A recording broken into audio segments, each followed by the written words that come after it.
Alright, ladies and gentlemen, fellow Kryptonians of the DCU out there, we've had near enough 24 hours to let the new Superman suit reveal sit and digest. And my, oh my, did it do just that on social media, and perhaps not digest so well for other fans, as there's been a lot of backlash. Reactions seem to range from I like what I'm seeing, but I'm not blown away, to this is absolutely horrible. So in this video, yeah, I think we need to talk about the backlash and, you know, quite a bit of appreciation as well to the Superman suit, among quite a few other things. This includes top things that people are just talking about in general. I'm seeing people claim that this isn't the same suit as what Gunn first teased back in February, to new theories about the, what I guess I would say, antagonistic teaser, you know, is in the background above Metropolis. So honestly, let's candidly get into this. It's going to be a super, and I mean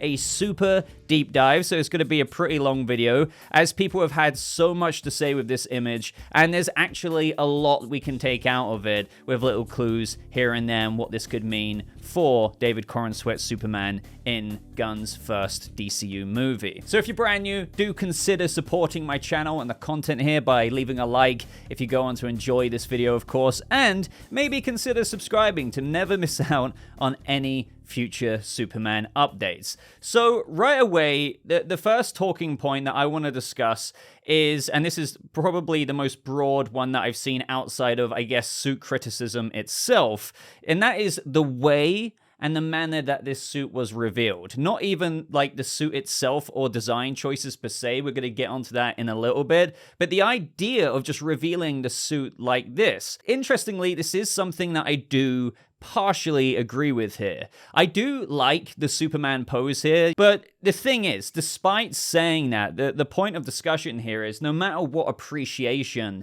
that you take out of the, I guess you could call it, stylistic choice and approach to choosing the reveal of the Superman suit in this way, a lot of fans feel as though it has more downsides than upsides. Outside of the suit design itself. So, for example, you may have heard some people say, you know, you're really going to reveal the suit this way? Again, not so much about the design, but just the way you've done it here. It kind of looks like Superman is sad. Oh, dearie me, it looks like something devastating is going on in Metropolis, and I'm just now, you know, kind of putting on my boots. I'll be there in a second, guys. You know, that's maybe not actually so Superman-like. Now, as other people say, kind of in response to that, and this has kind of run across my mind as well, just like, you know, come on, it's not that deep. It's a photo, as I'm seeing on screen right now, and it's not really an in-universe moment that's canonical to the story. But the thing is, to kind of play both sides here, I don't think that's the point that people are making with this criticism, and I do think there are some valid points.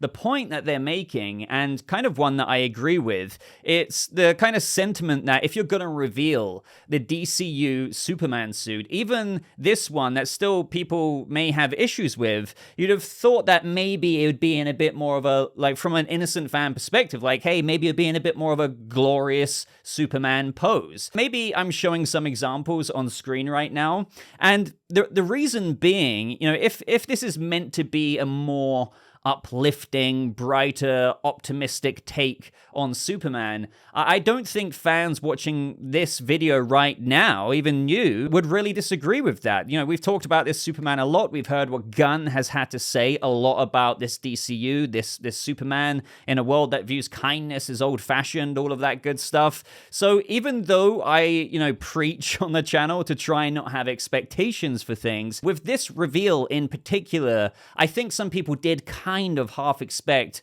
the Superman suit reveal to just be a bit more of the son of Krypton, maybe, in the sky, or standing up a little bit more, maybe his hands on his hips more elegantly. I don't know, just kind of ultimately showing the spirit and mood of what James Gunn is striving for and has stated before, and that reflects the source material. So when listening to fan criticisms there, you know, sure, there's some just hating for hating's sake, but I do like to listen and see what they're saying. And as a result, yeah, I guess it does leave some people conflicted, myself even included in that a bit, because even though ironically here, I do love David Corenswet in this pose, I can't deny that, you know, with the feedback to this first reveal, that perhaps the more dreary looking down pose that he's in here maybe wasn't necessarily the one to go with. This is just, I guess, screaming to people that it's just not a great choice for the first reveal in terms of the way they decided to approach the photo,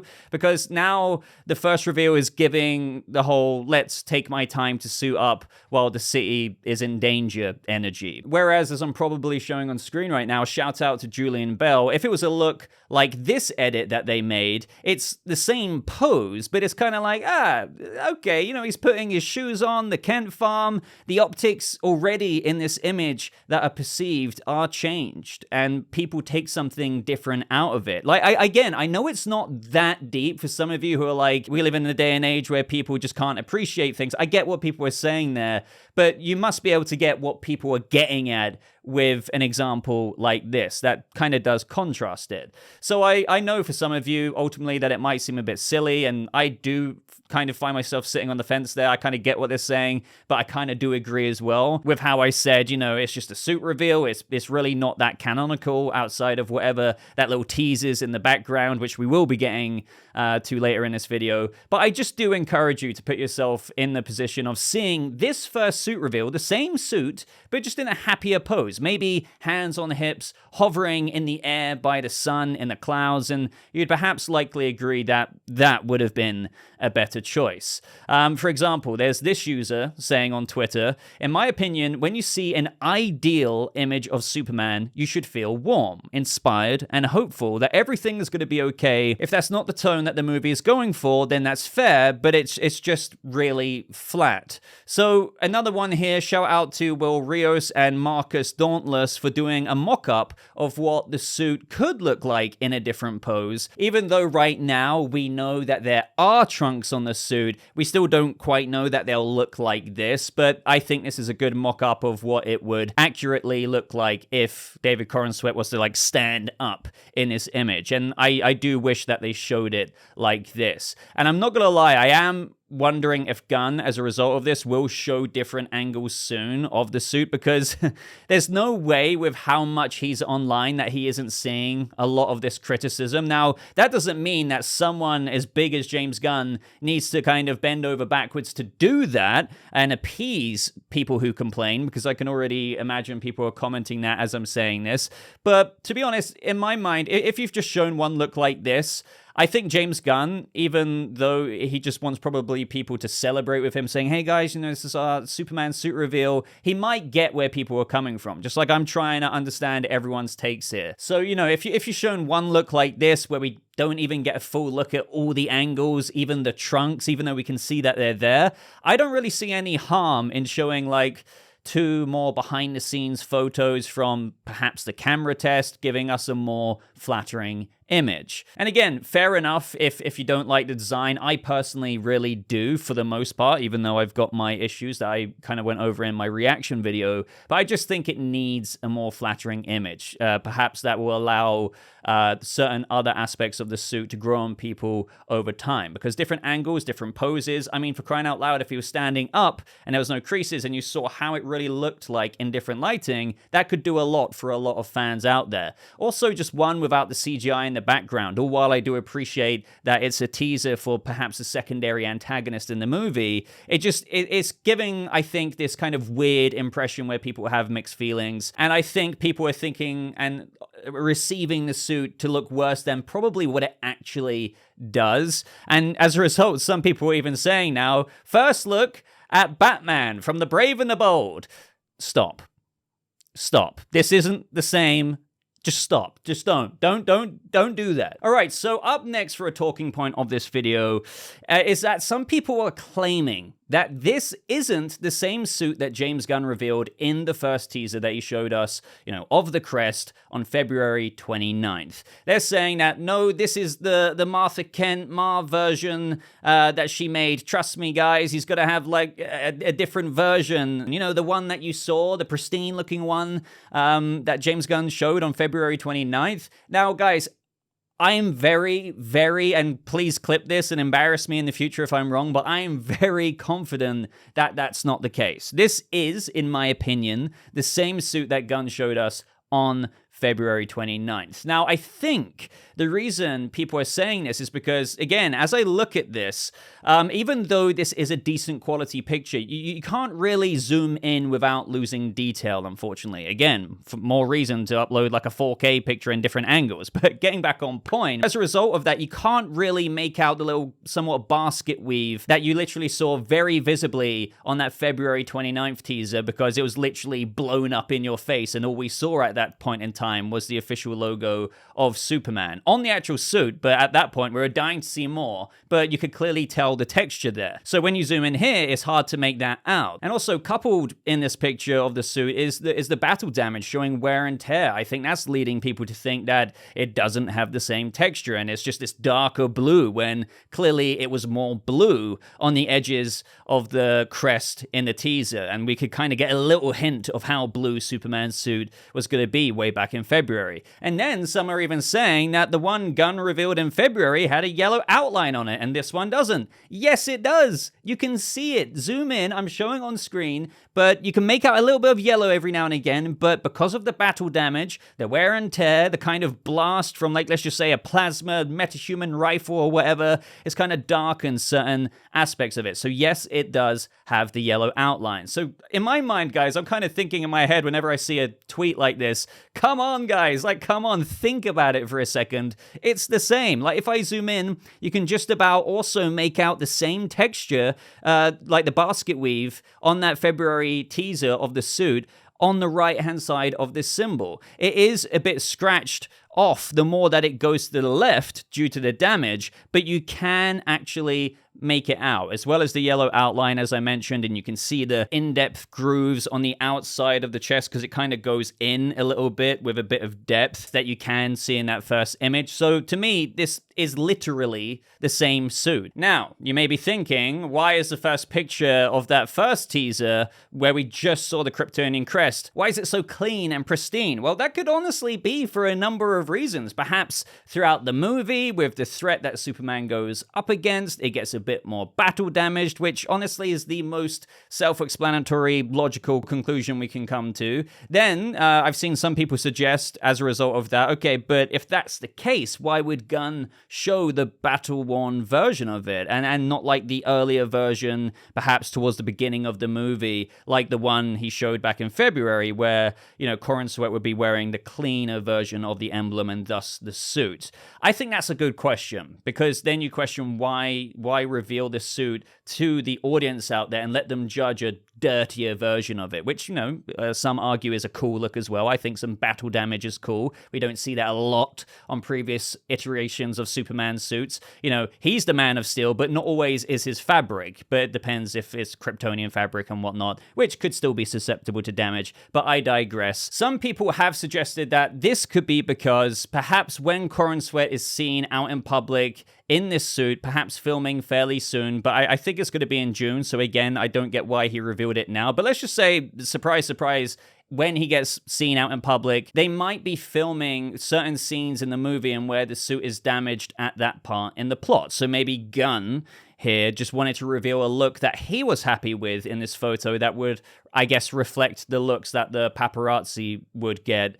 So people, as a result of that, wouldn't really question the damage on the suit that they got from really crappy paparazzi shots first, as to kind of let it sink in a little bit earlier. And it's like, okay, that makes some logical sense, but you're still kind of thinking, but you're still going to shown like a clean version of the suit. And shout out to Alex as a Menace here. He's done a mock-up of what the suit would look like in this same post, in the same photo, but he's edited it to kind of look a little bit smoother. For example, the color on the legs is a lot brighter blue because there's not as much battle damage there. You would kind of paste that up and above because it's not as saturated around here because he's received some damage that kind of blackens the blue a little bit. So here you see the suit in what would have been the clean version if Gunn would have, I guess, done the exact same pose and released it that way. But regardless, ladies and gentlemen, I am pretty confident we will get to see the suit without battle damage, and that does make sense to me. The chest area would be the most common place for battle damage, wear and tear, which I don't think would be evenly and equally spread all over the body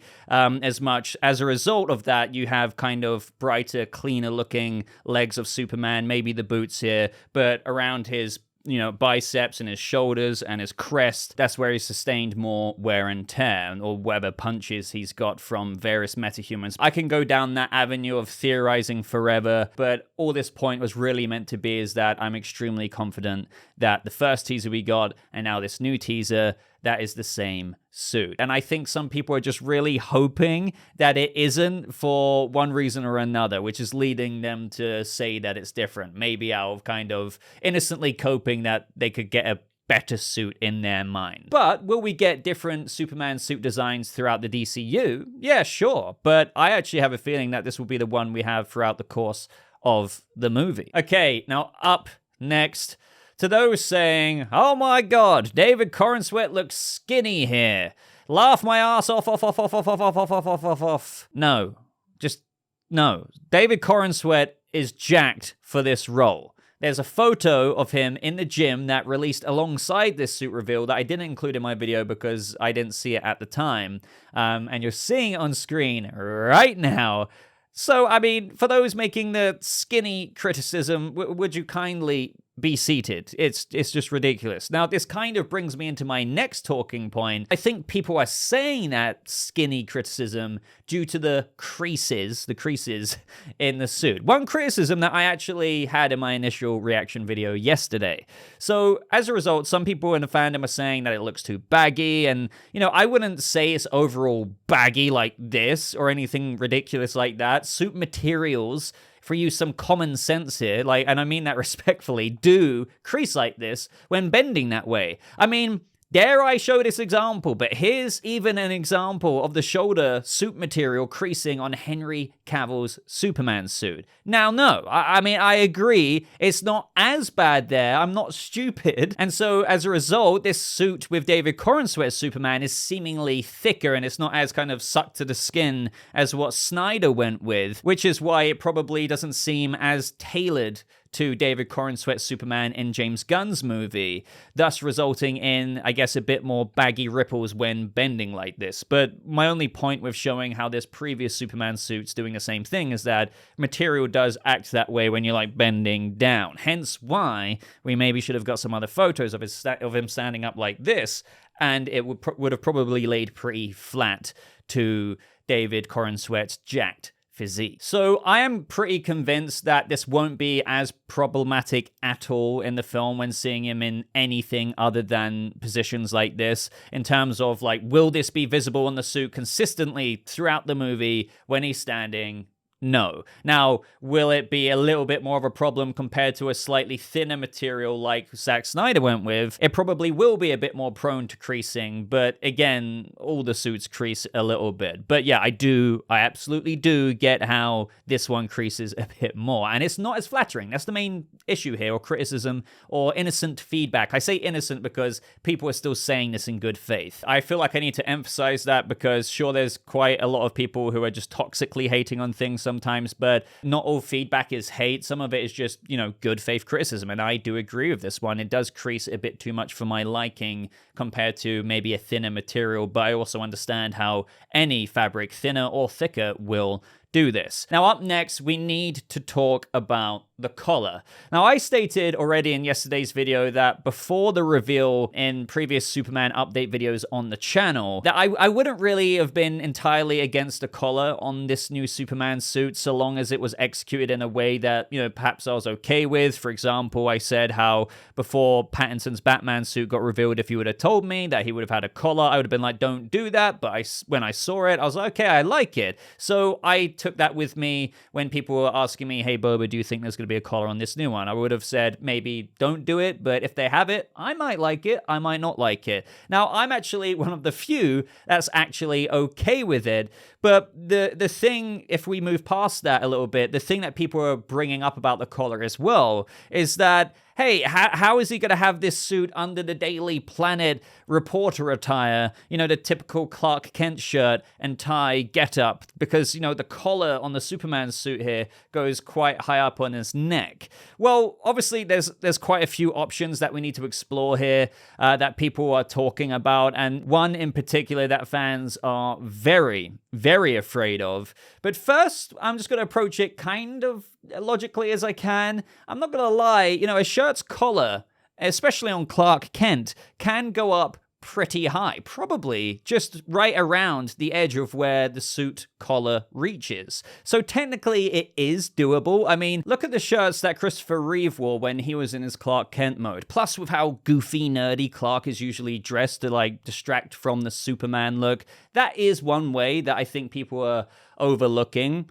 I know it's very close, but if you button up quite up here in your goofy reporter mode, you might be able to get away with it. But, dismissing all of that for a second, in all reality, this is all, in any Superman iteration, quite a bit of suspension of disbelief. And it's kind of entertaining when you look at it this way that so many people are looking into this because, people now like to bring up Henry Cavill's suit, underneath the shirt, which would work arguably a bit easier than Corenswet's version because Corenswet's has a collar, Cavill's doesn't. But it's still kind of funny to me because even with the no collar Cavill suit or whatever you want to say, you still need to suspend your disbelief unless you want to tell me that he somehow has his huge red cape tucked under his shirt going down his back and Cavill's Superman boots are somehow tucked into his small professional work shoes that are polished. Do you see what I mean? Suspension of disbelief is required no matter what, I think, with these Superman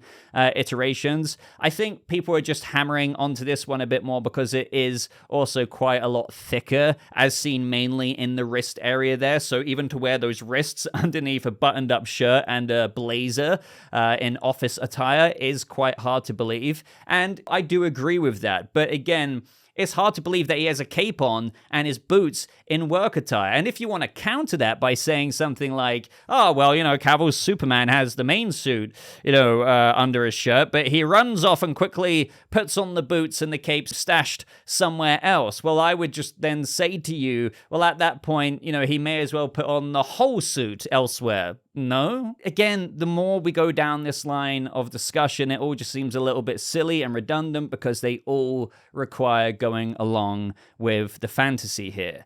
But the one thing that people are afraid most of is that perhaps he is wearing it underneath, kind of, but Clark will be able to equip the suit through the use of, dare I say it, nanotech. And the thing is, we technically can't debunk that right now. And if you're wondering why that's an issue for a lot of people, ultimately people are just a bit fatigued with the nanotech approach to comic book suits and helmets that are just CGI'd on actors. A good one is Thor, Love and Thunder, Natalie Portman, kind of had it masked to her face at times, and occasionally they would have her wearing the actual helmet. But you get the idea. It just kind of sprinkle on, right? All nanotech mode. And nanotech can be cool, but you see what I mean. Ultimately, I think people just prefer that to not be used on Superman. So let me know what you think of that. Let me know if you think that with suspension of disbelief required for, if we're being honest, every Superman iteration, in my opinion, do you think that you can... again, it's not like it goes past his freaking voice box or Adam's apple, if you will. So it's right about here.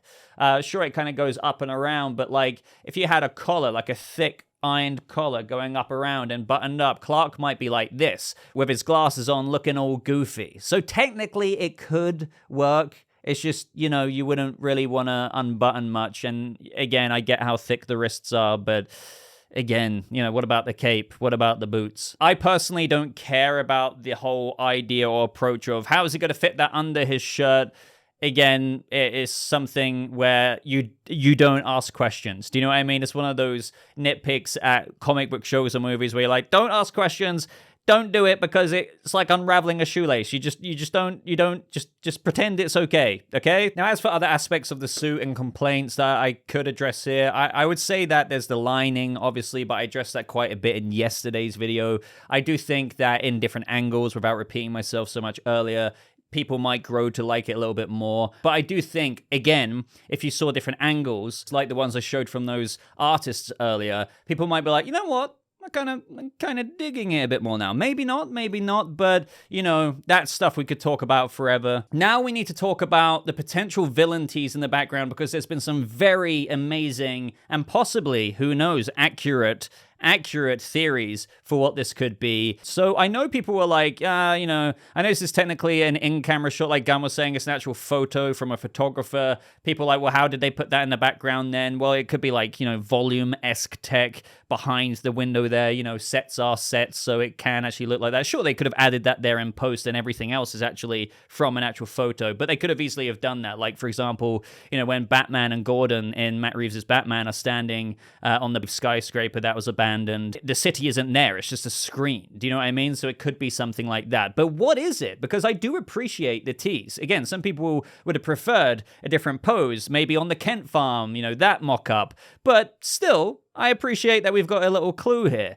And yesterday, I brought up the possibility of something which I'm believing a little bit less. I brought up the possibility of it maybe being an adaptation of Mongel's Warworld due to rumors that have been out there, where this Reddit user who was kind of more or less near enough accurately guessing what the Superman crest was going to look like said, hey, ask James Gunn about Mongel. And Mongel could be a credible kind of secondary or, somewhat not primary antagonist. As we know, Lex is the main villain, but something going on in the movie for not only Superman, but the other heroes like Mr. Terrific, Hawkgirl, Metamorpho, and Guy Gardner to deal with. But what are the other possibilities that fans have mentioned that could be a pretty credible guess? Well, one that has been pointed out has been directly taken from All-Star Superman, which, as we know, is a direct influence on this movie in addition to Superman for All Seasons, and that this could be the DCU's adaptation and iteration of Solaris. Now, I say that because it doesn't look exactly like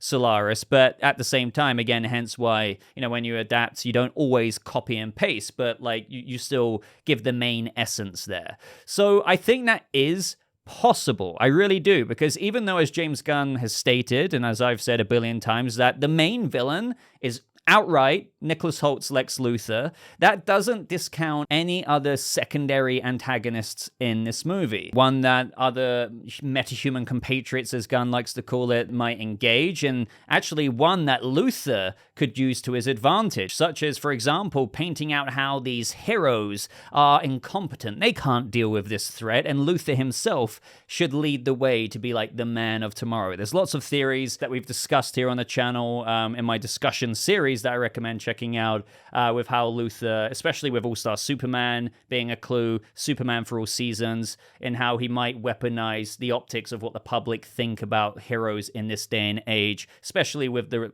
Kingdom Come influences, the reverse Kingdom Come theory. You get what I'm saying. But anyway, getting back on point here, Solaris could be quite an obstacle and a threat for, Clark to band up with these other heroes. And if you don't know already, Solaris is essentially this kind of man-made sun or star, if you will. And he's really this threat to the descendants of Superman way, way, way in the future. And it is a very comic booky thing in terms of how wild this is. But as we know, this is going to be a very fantastical DC universe, so it won't really shy away from adapting wild, out there comic book storylines. And again, I expect innovation, so it might not copy and paste everything, hence why it could even look a little bit different here. And I'm not even sure it would be the case that Gunn would adapt Solaris coming back into the present day to take out this Superman, he might innovate in the sense of how it could be a result or a creation of Lex Luthor or something else that he is, puppet mastering in the background. Let's just say Luthor brings Solaris to Metropolis, draining Superman of his powers in an effort to take him out by the third act. Again, you may say on paper that sounds awful. I'm not saying that's going to happen, but, just an example. They could, even factor in all the aspects here of Solaris from All-Star Superman, which again, I need to stress, a major influence on this movie, in where Clark is even overexposed to solar radiation. Now, I'm not saying that David Corenswet's Superman is going to die in the first DCU movie like he does in All-Star Superman, but, you could still adapt a lot of the story in a roundabout way or without Superman dying. So it's like a nod to what is in the comics, and just still an issue for Clark to deal with and overcome while being affected by Solaris and the radiation, and even, how this can turn the sun into this bluish, purplish color as seen in the source material, kind of blocking out the energy that Clark gets from the yellow sun. So whether this is Solaris, or like Solaris is blocking out the sun, or if they've actually turned the sun in this adaptation of Solaris purpley, I don't know. Again, this is why you can't always copy and paste the source material. They could do everything in the comic. No, they could change things. Again, things are ambiguous. I like to say adaptations don't copy and paste quite a lot, maybe a bit too much, but it's always to emphasize that there's influences from the source material that can change up. So with that being said, let me know your own theories as to how they could adapt it down in the comments below. But some people are even pointing out that there's a little, green tinge here that you can see in the background behind what could be Solaris above Metropolis there, implying that this could be Guy Gardner's Green Lantern. Now, instantly, I'm kind of like, I'm not sure about that. It could just be the sun behind Solaris, or as I was getting into, a peak of the sun behind what is now being turned purplish or bluish. I'm colorblind, by the way. But to be honest, for me, the Green Lantern part of it, in the sky, the green, is all a bit reachy speculation in my mind, which is rich coming from me because I get very reachy here. Ultimately, though, here, I have to say, this is probably my top theory that I subscribe to, just in general with all of the All-Star Superman influences in this film. Like an iteration of Solaris that could be adapted a little bit differently does make a lot of sense with how we know Luthor is in this movie, and he could use it as a means to cause some shenanigans in the film. So I do think this is probably more likely than even the War World theory. Now, as for All-Star Superman, like Lex Luthor getting powers, I don't know about that. It feels like things would be getting pretty insane with all the wacky things that could be going on, despite this being in a fantastical universe and where they absolutely have the permission to go there. But with all of this under consideration, I just kind of expect ebbs and flows to be injected, from the comics, all while simultaneously creating something original. Let me know what you think about that. No matter what, this is definitely like a threat of the film being teased. With that being said, I think that's everything I've got to say in this very, very rambly, in-depth video. I really enjoyed making it. I just wanted to take this opportunity because it's kind of felt like, okay, I did immediate reaction yesterday, but since then, a day later, there's been, I've received like over 800 comments on yesterday's video, and that's like 3 or 4 times more the amount I get on like a 20,000 viewed news roundup video. So there's so much discussion happening, and I think all of that is very interesting to talk about. And hey, that's what I love doing here on this channel, and that is talking. So talk a little bit more with me down in that comment section. Please consider supporting the channel and this video just by leaving a rating, a like, if you will. Make sure you subscribe. Double check that red subscribe button, because you might think you're subscribed because my videos might get recommended on your homepage, but you might not actually be. So maybe today is the day you subscribe. But until next time, ladies and gentlemen, thank you so much for watching. I hope you have a lovely rest of your day, and I'll see you people of the DCU in the next video. Goodbye.